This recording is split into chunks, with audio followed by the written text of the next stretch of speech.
সপ্তম শ্রেণীর শিক্ষার্থী বন্ধুরা, তোমরা কেমন আছো? আশা করছি তোমরা অনেক বেশি ভালো আছো, কারণ তোমাদের পরীক্ষা অনেক বেশি ভালো হচ্ছে। তো তোমরা কেমন আছো, কে কোথা থেকে দেখছো আমাদেরকে কমেন্টস করবে।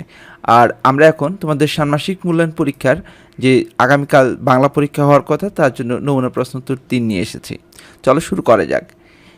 ধরো, একদিন সকালে বিদ্যালয়ে যাওয়ার পথে রিয়া, মিথিলা ও শাওন জানতে পারলো তাদের সহপাঠী ঝিনুকের বাল্যবিবাহ ঠিক হয়েছে। মিথিলা বলল, আমাদের কিছু করতে হবে, ঝিনুক তো এখনও অনেক ছোট। শাওন দ্বিধা করে বলল, এটা তো তার পরিবারের ব্যাপার, আমরা কি করব? মিথিলা উত্তেজিত হয়ে বলল, আমরা তার পরিবারকে বোঝাতে পারি, কিছু না করলে ঝিনুকের জীবন নষ্ট হয়ে যাবে। রিয়া তাদের তর্ক থামিয়ে দৃঢ়ভাবে বলল, আমাদের পরিকল্পনা করতে হবে। তারা দ্রুত শিক্ষক মিস দত্তের সাথে আলোচনা করল। মিস দত্ত স্থানীয় এনজিওর সাহায্যে ঝিনুকের পরিবারের সাথে কথা বললেন। ঝিনুকের মা বাবা প্রথমে নারাজ ছিলেন, কিন্তু ধীরে ধীরে বুঝতে পারলেন এবং বিয়ের পরিকল্পনা বাতিল করলেন। ঝিনুক খুশিতে কেঁদে ফেলল। রিয়া, মিথিলা, শাওন এবং তার বন্ধুরা আনন্দে মেতে উঠল। তারা শিখল, একসাথে থাকলে যে কোনো সমস্যার সমাধান করা সম্ভব। এবার আমরা এই বিষয়টি থেকে একক এবং দলগত কাজ করব। এখানে দুটি কাজই রয়েছে। প্রথম কাজটি হচ্ছে, মনে করো তুমি এই গল্পের রিয়া। মিথিলা ও শাওনের মতো অন্য কারো তর্কাতর্কি অবস্থাকে শান্ত করতে চাইলে তোমার ভূমিকা কী হবে? এটি একক কাজ। কাজের ধরন হচ্ছে একক।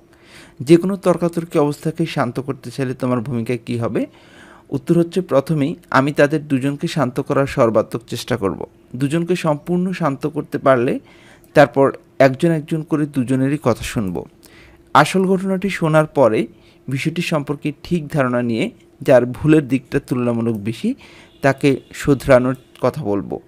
কিন্তু ভুল বা দোষ যারই কম বা বেশি হোক, আমি চাইব আমার দুই বন্ধুকেই মিলিয়ে দিতে। একসাথে চলতে গেলে বা বন্ধুর সাথে বন্ধুর কোনো কারণে মতপার্থক্য তর্কাতর্কি হতেই পারে। আমি মতপার্থক্য ভুলিয়ে আমার দুই বন্ধুর মধ্যে সম্প্রীতির সম্পর্ক গড়ে তোলার সর্বাত্মক প্রচেষ্টা চালাবো। আর এই কাজটি করব ভদ্রভাবে, সুন্দর করে কথা বলার মাধ্যমে। তাহলে আমরা বুঝলাম কিভাবে একটি তর্কাতর্কি অবস্থাকে শান্ত করতে হয়। এবারে আমরা পরের কাজটি দেখব। কাজ নাম্বার 2। বিদ্যালয়ে আসার পথে জানতে পারলাম তোমাদের স্কুলের একজন ছাত্রীর বাল্যবিবাহ হতে যাচ্ছে।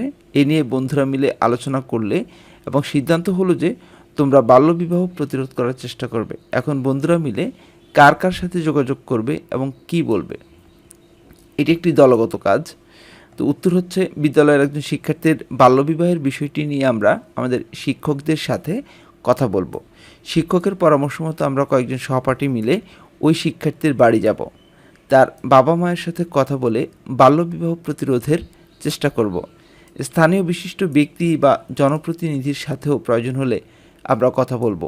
এমনকি সর্বশেষ প্রশাসনের লোকজনের সাথেও কথা বলতে পারি। এ ছিল আমাদের কাজ নাম্বার 2। কাজ নাম্বার 1 তো আমরা দেখলামই। তাহলে বোঝা গেল যে সহজেই কীভাবে এই কাজগুলি করা যায় বা করতে হয়। আজ এ পর্যন্তই। শিক্ষার্থী বন্ধুরা, তোমরা মাই ক্লাসরুম চ্যানেলটি যারা সাবস্ক্রাইব করনি, করে নাও।